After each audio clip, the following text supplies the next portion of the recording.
Hello everyone, my name's Private Skeels and I'm currently a soldier attached to the Royal Anglian Regiment.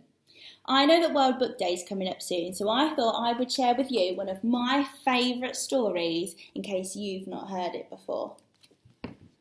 Well, my favourite story is called All in One Piece and it's written by Jill Murphy. If you've not read it before, let's read the blurb and see what happens in this story. Mr. and Mrs. Large are going to the office dinner dance, but will their children let them get there all in one piece? Sounds like there could be some mischief in this book. Let's see what happens. Okay, so it's called All in One Piece by Jill Murphy. Mr. Large was getting ready for work. "Don't forget the office dinner dance tonight, dear," he said. "Of course I won't," said Mrs. Large. "I've been thinking about it all year." Look at their children. They're climbing all over them in bed. No wonder they're excited. "Are children allowed to the dinner dance?" asked Lester. "No," said Mrs. Large. "It'll be too late for little ones." "Well, what about the baby?" asked Luke. "Granny's coming to take care of everyone," said Mrs. Large, "so there's no need to worry." Granny arrived at tea time. The children were already bathed and in their night clothes. Granny gave them some painting to do while she tidied up, and Mr. and Mrs. Large went upstairs to get ready. Luke sneaked into the bathroom while Mr. Large was shaving. "Will I have to shave when I grow up?" he asked while he patted some shaving foam on his trunk. "Go away," said Mr. Large. "I don't want you ruining my best trousers."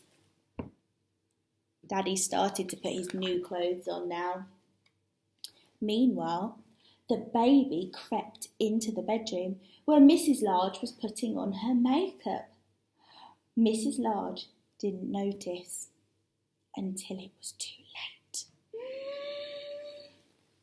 "Look at baby." Uh-oh. "Look," said the baby. "Pretty." "Don't move," said Mrs. Large. "Don't touch anything." Outside on the landing, things were even worse. Laura was clopping about in her mother's best shoes and beads, and Lester and Luke were seeing how many toys they could cram into her brand new tights. Uh-oh, Mummy doesn't look happy, does she? "Downstairs at once," bellowed Mrs. Large. "Can't I have just one night in the whole year to myself? One night where I'm not covered in jam and poster paint. One night when I can put my new dress on and walk through the front door all in one piece." Oh no, she doesn't look happy, does she? The children went downstairs to Granny. Mr. Large followed soon after, very smart in his best suit. At last, Mrs. Large appeared in the doorway. "How do I look?" she asked. "Doesn't she look pretty?"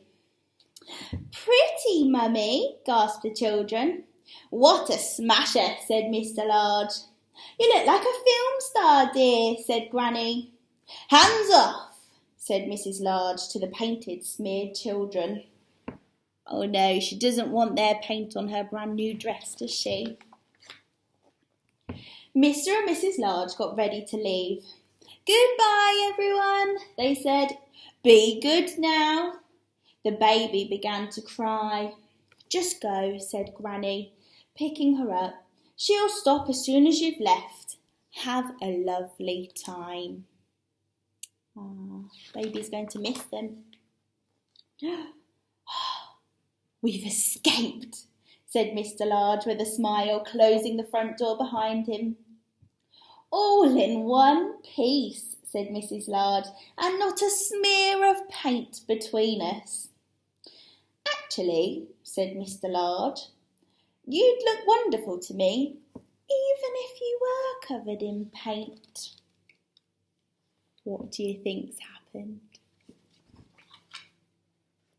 Which was perfectly true, and just as well, really. Oh no, Mum must have sat on the paint pot.